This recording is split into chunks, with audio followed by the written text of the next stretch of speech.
Since the inception of galactic civilizations, it has been a widely accepted principle that life in the universe can evolve in one of two distinct forms.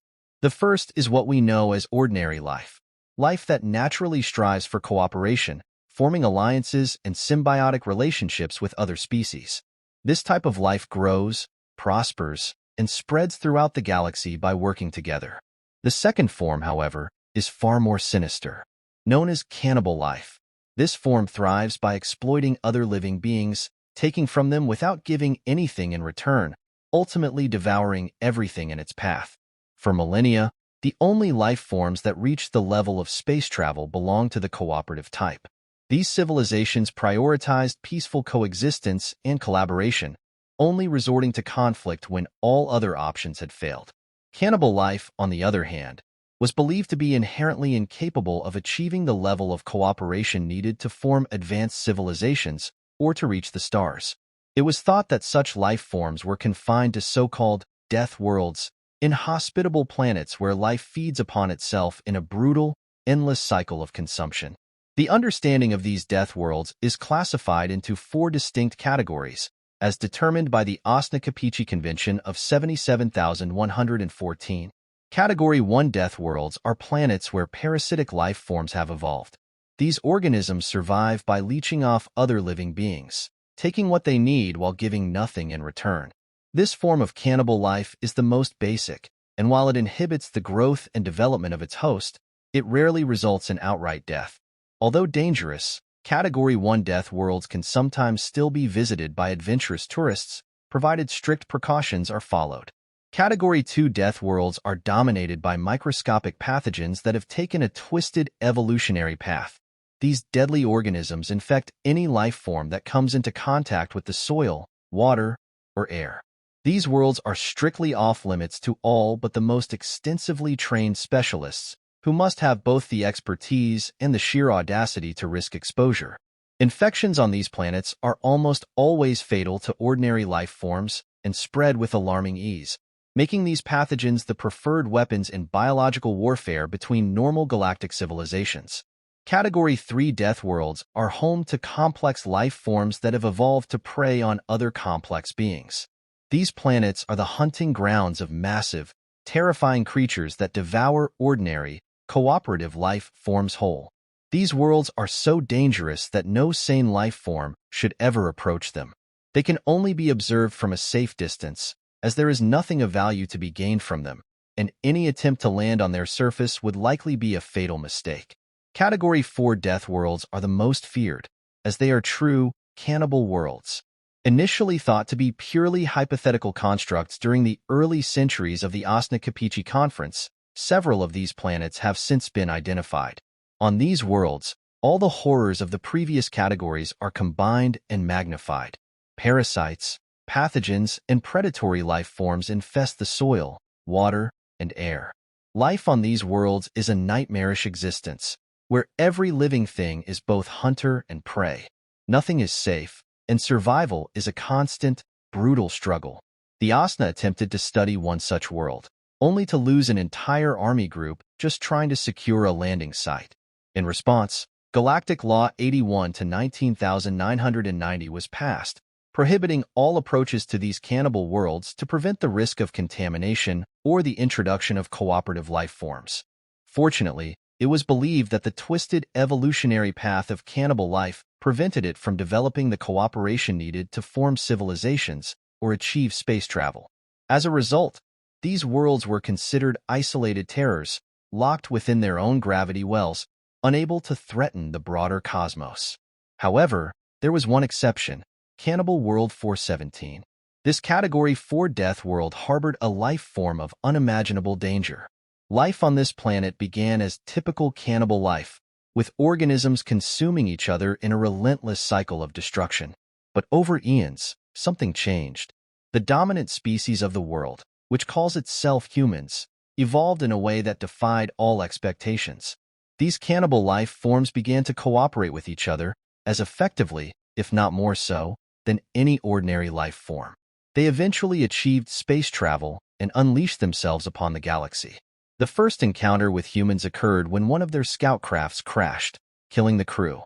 This accidental encounter provided a rare glimpse into their biology, as obtaining a live human for study has proven impossible since then.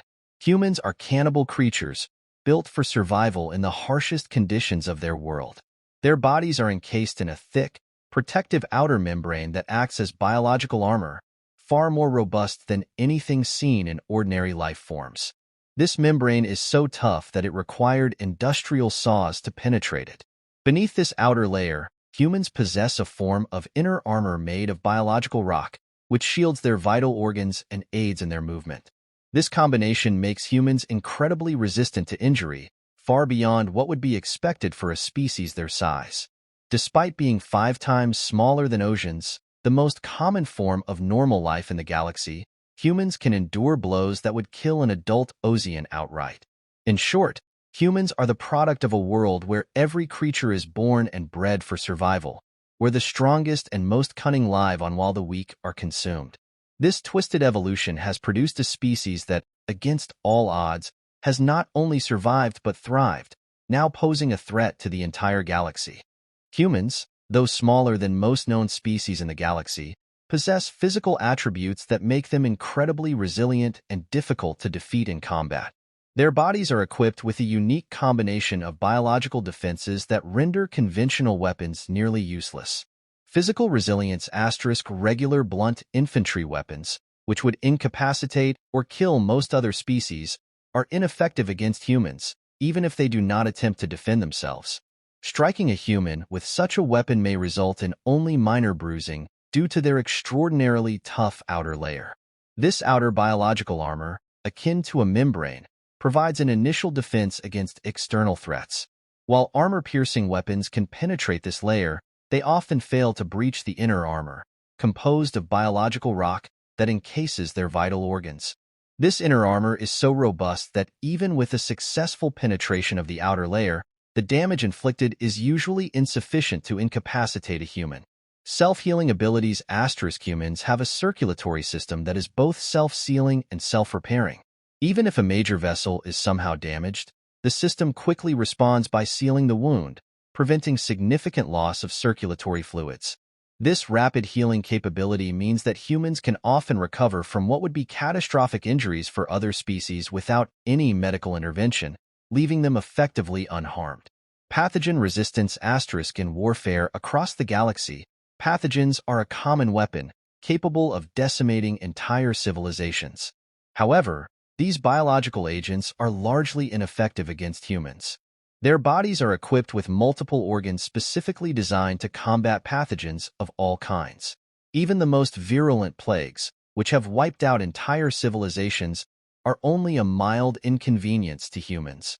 For example, the Bruley Plague, which annihilated 7 civilizations with a single deployment, was used against humans in doses 100 times greater than necessary to ensure destruction. The result?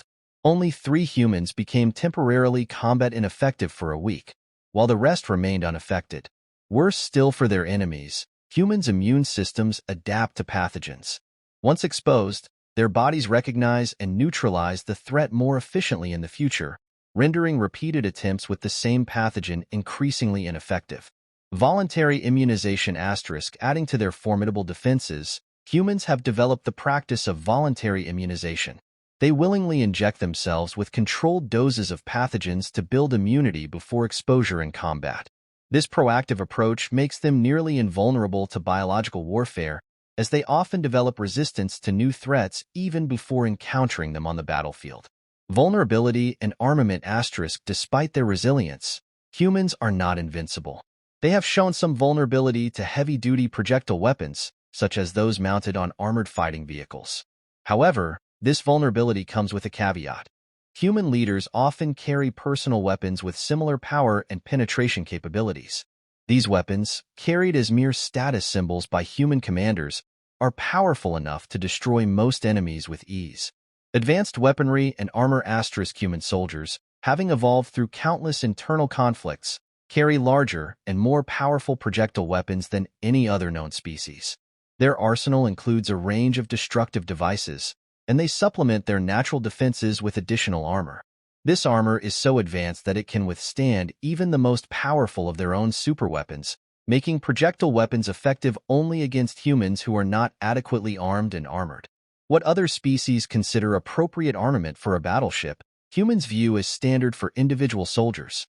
Chemical warfare resistance * chemical warfare, another favored tactic in galactic conflicts, has proven even less effective against humans than pathogens. Human heads are equipped with an array of biological sensors, including chemoreceptors, which have evolved to detect volatile compounds. As inhabitants of a cannibal world, it was crucial for them to identify the presence of toxins or parasites in their environment. Their noses and mouths can detect chemical threats with the same accuracy as the finest field kits developed by other species, alerting them to danger well before it becomes lethal. Humans were well prepared for chemical warfare, long anticipating its potential use. When the Galactic Council approved the use of hydrogen sulfide, a gas so toxic that its deployment was highly regulated, the attempt to poison humans failed, as their sensory systems detected the threat and allowed them to avoid harm. Sensory perception * in addition to their physical and chemical defenses, humans possess an acute sense of environmental awareness. They can perceive minute changes in air pressure, such as those caused by movement or even subtle breathing. This sensitivity means that even when a human is facing away, it is nearly impossible to approach unnoticed. The ripples in the air created by movement are detected by specialized organs, allowing humans to remain aware of their surroundings and react to threats with incredible speed. In conclusion, while humans are not invulnerable, their combination of physical resilience, rapid healing, advanced weaponry, pathogen resistance, and heightened sensory perception makes them one of the most formidable species in the galaxy. Their evolution on a harsh, cannibal world has forged them into survivors who are nearly impossible to defeat using conventional methods. Humans possess an extraordinary array of sensory abilities and physical traits that make them formidable opponents, even in the most challenging environments. These attributes stem from their evolution on a harsh, cannibalistic world, where survival demanded the development of advanced biological systems and heightened awareness. Pressure sensitivity * on the sides of their heads, humans have specialized organs that can detect the slightest pressure changes in the air. These organs are so sensitive that they can pinpoint the exact location of a disturbance the moment it occurs. Even in total darkness, a human can detect your presence, discerning the minute changes in air pressure caused by your movements or even your breathing. This ability allows them to react with incredible speed, making it nearly impossible to surprise or ambush a human. Communication through breath * humans have developed the ability to manipulate air pressure with their respiratory systems, allowing them to send complex messages to one another without the need for visual cues, touch, or advanced communication technology. This means that even in the absence of light or sound, several humans in close proximity can coordinate strategies and tactics among themselves within seconds. This form of silent, efficient communication adds another layer of danger when facing a group of humans. Superior vision and biological sensors * the ocular systems of humans are unlike those of any other known species. Their eyes not only provide a detailed image of their surroundings, but also detect differences in light wavelengths. This capability allows them to analyze the composition of a target without the need for cumbersome equipment like spectrometers. Humans have two forward-facing eyes with overlapping fields of view, a feature that was once thought to be merely a redundancy in case one eye was damaged by another predator. However, it has since been discovered that their nervous system uses the slight differences in perspective between the two eyes to create a highly accurate biological rangefinder, comparable to the advanced range-finding systems on military vehicles. Innate stealth and detection countermeasures * humans also possess an innate understanding of stealth and concealment techniques, making them difficult to deceive with invisibility technologies such as camouflage. While these methods can sometimes be used to evade human detection, their effectiveness is severely limited unless specifically tailored to counter human sensory abilities. Even then, the finest stealth techniques employed by other species are often no more advanced than the games human children play for fun. This natural mastery of both detecting and employing stealth makes humans exceedingly dangerous in any combat scenario. Mass invasion tactics * despite their relatively small size compared to other species, humans are veritable killing machines that thrive in environments of death and destruction. However, they are also capable of remarkable cooperation, working together as efficiently as any other form of life. This combination of lethal efficiency and teamwork makes them even more terrifying. While it may seem that only a few humans are ever present in a given situation, when they decide to invade a world, they do so by the millions, or worse. Their sheer numbers, combined with their resilience and advanced sensory abilities, ensure that few weapons can touch them. And if you do see a human, it's likely because they wanted you to see them, a tactic that often precedes a devastating attack. The true nightmare of cannibal life, the evolution of cannibal creatures that work together as effectively as normal life forms has long been a concept of nightmares. This nightmare became a reality with the discovery of Death World 417, where humans evolved. Initially, the Galactic Council attempted to destroy this world as a precaution, recognizing the unprecedented threat posed by a species that could combine the ruthless efficiency of a cannibal world with the cooperation and coordination typically found in more benign life forms. The failure to eliminate this threat has led to the emergence of humans as one of the most dangerous forces in the galaxy, a living nightmare that defies the conventional understanding of life and death.